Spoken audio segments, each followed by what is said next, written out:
जिंदगी का सफर सुहाना हो, इसके लिए सावधान रहना जरूरी है। रोजमर्रा की आपाधापी में कुछ देर बैठकर सोचना समझना जरूरी है कि आपके आसपास क्या हो रहा है और जो कुछ भी हो रहा है उससे हमारी जिंदगी, हमारा परिवार कैसे प्रभावित हो सकता है। इसीलिए हॉर्न बजाकर बाखबर करने वाली खबर जरूरी हो जाती है। और आज की ये खबर हम सबकी जिंदगी से जुड़ी हुई है। इन दिनों मच्छरों के काटने से होने वाली बीमारियां जैसे डेंगू, चिकनगुनिया या फिर मलेरिया के मरीज तेजी से देश में बढ़ते जा रहे हैं। इस बीच मलेरिया को लेकर एक नई रिसर्च सामने आई है जिसमें यह दावा किया गया है कि पेट में मौजूद कुछ खास तरह की बैक्टीरिया गंभीर मलेरिया होने के खतरे को कैसे बढ़ा सकते हैं। इसीलिए जरूरी है कि इसे लेकर सावधानी वाला हॉर्न बजाया जाए।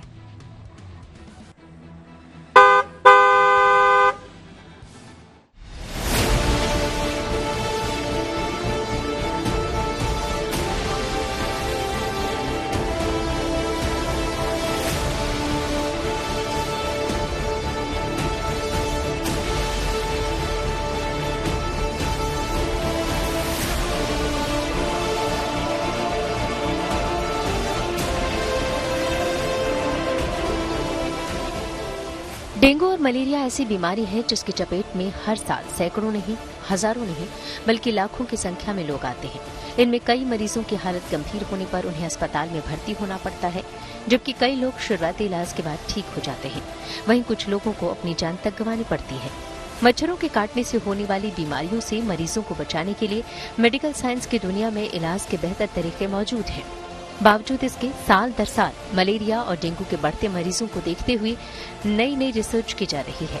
इसी कड़ी में एक और नई रिसर्च सामने आई है जिसमें यह कहा गया है कि पेट में खास तरह के बैक्टीरिया गंभीर मलेरिया होने के खतरे को बढ़ा सकते हैं। Indiana university school of medicine के शोधकर्ताओं ने अपने अध्ययन में कई प्रकार के बैक्टीरिया पाए हैं जिनके पेट में मौजूद होने पर इंसानों और चूहों में गंभीर मलेरिया होने का खतरा बढ़ जाता है। इस अध्ययन में पता चला है कि जिन लोगों को मलेरिया हुआ है उनके गट के फ्लोरा का भी अध्ययन किया गया। तो जो कॉम्प्लिकेटेड मलेरिया था, मतलब जिनको कॉम्प्लिकेशन ज्यादा थे मलेरिया, मतलब जिनको हाई ग्रेड फीवर था, ब्रेन वाला मलेरिया ज्यादा, जिसको सेरेब्रल मलेरिया बोलते हैं, जिनको सीजर्स पड़ रहे थे, ब्रेन में एडिमा हो रहा था, इंटरनल प्रेशर बढ़ रहा था या कोमाटोज हो रहे थे, मृत्यु दर ज्यादा थी, पैरालिसिस ज्यादा थी। तो ऐसे केसेस में देखा गया कि उनका जो गट का था फ्लोरा वो कहीं ना कहीं डिरेंज था, मतलब उसमें जो निगेटिव बैक्टीरिया थे, जिनके लिए जो हार्मफुल बैक्टीरिया थे वो ज्यादा थे, बैक्टीरियाइड्स जिनको बोलते हैं, और जो प्रोबायोटिक वाले बैक्टीरिया थे जो गट फ्लोरा को इंप्रूव करते हैं, गट फ्लोरा को प्रमोट करते हैं, वो कहीं ना कहीं कम थे।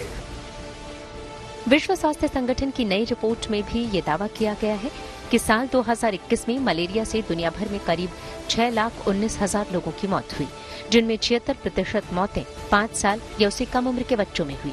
मौत के आंकड़े चौंकाने वाले हैं क्योंकि इलाज के बेहतर तरीके मौजूद होने के बावजूद हर साल लाखों लोग मलेरिया की गिरफ्त में आ ही जाते हैं।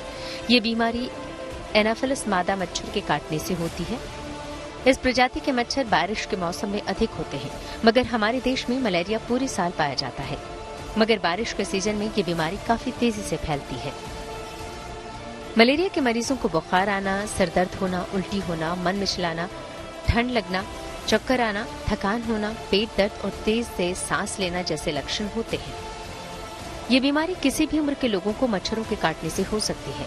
Indiana university school of medicine की रिसर्च ये भी बताती है कि बैक्टीरियोइड्स की विशेष प्रजातियों से चूहों में गंभीर मलेरिया का खतरा बढ़ गया था। कमोबेश गंभीर मलेरिया से पीड़ित बच्चों की आंतों में भी इस तरह का असर देखा गया। हालांकि इस रिसर्च के बाद ये उम्मीद जागी है कि आने वाले सालों में मलेरिया के खात्मे के लिए इलाज के और बेहतर तरीके खोजने में मदद मिल सकती है।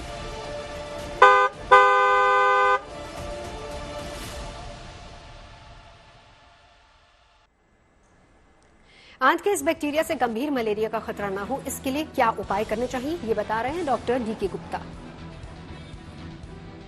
हम सबको पता है कि जो गट में फ्लोरा का क्या रोल है। अगर आपका गट का फ्लोरा अच्छा है, पॉजिटिव है, तो आपका डाइजेशन अच्छा होगा, आपका पेट में ब्लोटिंग नहीं होगी, पेट में दर्द नहीं होगा, इंडाइजेशन नहीं होगा, गैस नहीं बनेगी, और कहीं ना कहीं इनडायरेक्टली जो हमारा गट का फ्लोरा है, गट की जो हेल्थ है, गट का जो डाइजेशन है, वो पूरी बॉडी को अफेक्ट करता है। अगर आपको गट ठीक नहीं है तो आपको गैस बढ़ेगी, तो उससे आपको सर दर्द है, इरिटेशन है, एंजाइटी है, पैल्पिटेशन है, अनकंफर्टनेस है, एनर्जी कम होना, पुअर कंसंट्रेशन होना, ये सब सिम्टम्स आने लगते हैं। तो कहीं ना कहीं डायरेक्टली लिंक्ड है हमारे गट के फ्लोरा का, गट के हेल्थ का, हमारे ब्रेन से और बॉडी के अन्य ऑर्गन से। तो अगर आपको ये ध्यान रखना है कि कोई सीवियर इन्फेक्शन ना हो या कोई सीरियस कॉम्प्लिकेटेड मलेरिया ना हो, तो आपका गट की हेल्थ अच्छी रहनी चाहिए। इसके लिए क्या करें, ये बहुत इंपॉर्टेंट है। इसके लिए ये कि आप अच्छे से खाना अच्छा खाएं, बाहर का जंक फूड अवॉइड करें, बहुत ऑयली और जो गरिष्ठ भोजन का है उसका सेवन ना करें, खूब सारा लिक्विड्स लें, प्लेंटी ऑफ फ्लूइड्स लें, ठीक है। प्रोबायोटिक्स लें, आजकल प्रोबायोटिक्स कहाँ मिलते हैं, कि दही है, लस्सी है, छाछ है, उसको लें। फर्मेंटेड खाना खाएं, ग्रीन लीफी वेजिटेबल्स लें, खूब सारे फ्रूट्स खाएं, वॉक अच्छे से करें, नींद पूरी लें। अगर इन सब बातों का ध्यान रखेंगे तो गट का फ्लोरा जो हमारा अच्छा रहेगा, और कोई भी सीवियर इन्फेक्शन चाहे वो गट का हो या कोई भी ऐसा कॉम्प्लिकेटेड मलेरिया या कोई भी इन्फेक्शन होने की संभावना एक तो कम हो जाती है, अगर होता भी है तो उसके कॉम्प्लिकेशन होने की संभावना और कम हो जाती है।